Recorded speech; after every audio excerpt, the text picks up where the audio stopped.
PM Kisan Samman Nidhi প্রকল্পের 19তম কিস্তি টাকার অফিসিয়াল ডেট কিন্তু ঘোষণা অলরেডি হয়ে গেছে। 19তম কিস্তির টাকা উপভোক্তাদের ব্যাংকের অ্যাকাউন্টে কবে ছাড়তে শুরু করবে এবং সেই টাকা উপভোক্তারা কবে তাদের ব্যাংকের অ্যাকাউন্টে পাবে, কত টাকা পাবে এবং পিএম কিষাণ সম্মান নিধি প্রকল্পের কারা কারা এইবারের 19তম কিস্তির টাকা পাবে না, সমস্ত বিষয়টা কিন্তু আমরা আজকের এই ভিডিওতে বিস্তারিতভাবে জেনে নেব। ভিডিওটি বিস্তারিতভাবে দেখে নেওয়ার আগে ছোট্ট একটা অনুরোধ, যদি চ্যানেলে নতুন হয়ে থাকেন অবশ্যই চ্যানেলটা সাবস্ক্রাইব করে রাখবেন এবং নোটিফিকেশনটা অল করে রাখবেন এই ধরনের সমস্ত আপডেট সবার আগে পাওয়ার জন্য। চলুন আজকের আপডেটটা আমরা বিস্তারিতভাবে দেখে নিই। পিএম কিষাণ সম্মান নিধি প্রকল্পের 19তম কিস্তির টাকা দেওয়ার যে প্রসেসটা সেটা কিন্তু ইতিমধ্যে অফিসিয়াল ওয়েবসাইটে চলে এসেছে। সেটা আপনি যদি দেখতে চান অফিসিয়াল ওয়েবসাইটের লিঙ্কটা এখানে দেখুন pmkisan.gov.in, লিঙ্কটা আমি ডেসক্রিপশন বক্সে দিয়ে রাখবো। আপনি সেখান থেকে ক্লিক করে এই অফিসিয়াল ওয়েবসাইটে চলে আসবেন। এখানে আসার পরে আপনি নিচের দিকে স্ক্রল করবেন। স্ক্রল করলে আপনি দেখতে পাবেন নো ইউর স্ট্যাটাস বলে একটা অপশন চলে আসবে। আপনি এখানে দেখুন নো ইউর স্ট্যাটাস পেয়ে যাবেন।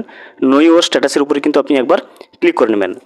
নো ইউর স্ট্যাটাসের উপরে ক্লিক করলে আপনার সামনে নতুন ইন্টারফেস এভাবে চলে আসবে। আপনি এখান থেকে প্রথমে দেখবেন এন্টার রেজিস্ট্রেশন নম্বর, আপনার যে রেজিস্ট্রেশন নাম্বারটা আপনি এখানে পুট করবেন, বসাবেন এবং এখানে যে ক্যাপচাটা দেখছেন দেখুন এই ক্যাপচাটা দেখে দিয়ে কিন্তু এই ঘরে বসাবেন। বসিয়ে আপনি গেট ওটিপির উপরে ক্লিক করবেন। গেট ওটিপির উপরে ক্লিক করলে কিন্তু আপনার রেজিস্টার্ড মোবাইল নাম্বারে 4 ডিজিটের একটা কিন্তু ওটিপি চলে আসবে। আমি রেজিস্ট্রেশন নাম্বারটা বসিয়ে ক্যাপচা বসাবো এবং তারপরে কিন্তু গেট ওটিপির উপরে ক্লিক করে দেবো। রেজিস্ট্রেশন নম্বর এবং ক্যাপচা বসানোর পরে যখন গেট ওটিপির উপরে ক্লিক করলাম আমার মোবাইলে কিন্তু ওটিপি চলে এসেছে। আমি কিন্তু ওটিপি এখানে দেখুন মোবাইল ওটিপি যেটা রয়েছে এন্টার ওটিপির জায়গায় বসিয়ে তারপরে কিন্তু গেট যে ডেটা আছে সেই গেট ডেটার উপরে ক্লিক করে নেব। ওটিপি বসিয়ে যখন আপনি গেট ডেটার উপরে ক্লিক করবেন আপনার সামনে কিন্তু পেমেন্টের যে স্ট্যাটাসের যে ঘরটা সেটা কিন্তু পুরোপুরি এভাবে স্ক্রিনে শো করবে। এখানে দেখুন পেমেন্ট স্ট্যাটাসের ঘরটা দেখুন waiting for approval by state, অর্থাৎ পেমেন্ট 19তম কিস্তির টাকা দেওয়ার যে পেমেন্টের স্ট্যাটাসে প্রথম ধাপটা যেটা কিন্তু সেটা কিন্তু চলে এসেছে waiting for approval by state. পরে পরে কিন্তু 2 নম্বর এবং 3 নম্বর ধাপগুলো চলে আসবে এবং শেষে কিন্তু পেমেন্ট প্রসেস যখন দেখাবে তখন কিন্তু 19তম কিস্তির টাকা ইতিমধ্যে উপভোক্তাদের ব্যাংকে ঢুকে যাবে। এবারে আমরা জেনে নেব যে 19তম কিস্তির টাকা দেওয়ার যে ফাইনাল ডেটটা যেটা কেন্দ্র সরকারের পক্ষ থেকে ঠিক হয়েছে সেটা হচ্ছে 24শে ফেব্রুয়ারি। 24শে ফেব্রুয়ারি কিন্তু 19তম কিস্তির টাকা উপভোক্তাদের ব্যাংকের অ্যাকাউন্টে কিন্তু কেন্দ্র সরকার পৌঁছে দেবে পিএম কিষাণ সম্মান নিধি যোজনা প্রকল্পের।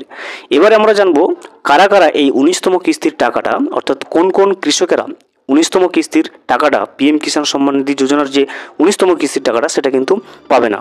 সেটা জানার জন্য দেখুন এখানে এলিজিবল যে স্ট্যাটাসটা রয়েছে এখানে আপনি দেখতে পাবেন ছোট একটা অ্যারো চিহ্ন, আপনি এই অ্যারো চিহ্নের উপরে ক্লিক করবেন। অ্যারো চিহ্নের উপরে ক্লিক করলে দেখবেন কয়েকটা জিনিস আপনি দেখতে পাবেন। প্রথমে আপনাকে এখানে দেখবেন ল্যান্ড সিডিং যেটা রয়েছে সেটা ইয়েস থাকবে এভাবে গ্রিন কালার। তারপর দেখুন ইকিওআইসি স্ট্যাটাস সেটা কিন্তু এভাবে গ্রিন কালার দিয়ে ইয়েস থাকবে এবং তারপরে দেখুন আধার ব্যাঙ্ক অ্যাকাউন্ট সিডিং স্ট্যাটাস এটাও কিন্তু ইয়েস থাকবে।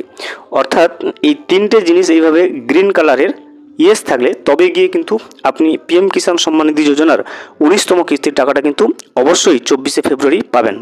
যে সমস্ত কৃষকদের ল্যান্ড সিডিং, ইকিওআইসি স্ট্যাটাস, আধার ব্যাঙ্ক অ্যাকাউন্ট সিডিং স্ট্যাটাস এইভাবে গ্রিন না হয়ে যদি ক্রস চিহ্ন থাকে ওই সমস্ত কৃষক কিন্তু 19তম কিস্তির টাকাটা কিন্তু পাচ্ছে না। ভিডিওটি সম্পূর্ণভাবে দেখার জন্য অসংখ্য ধন্যবাদ। এখনও পর্যন্ত যদি চ্যানেলে নতুন হয়ে থাকেন এবং সাবস্ক্রাইব না করে থাকেন অনুগ্রহ করে চ্যানেলটা সাবস্ক্রাইব করে পাশে থাকবেন।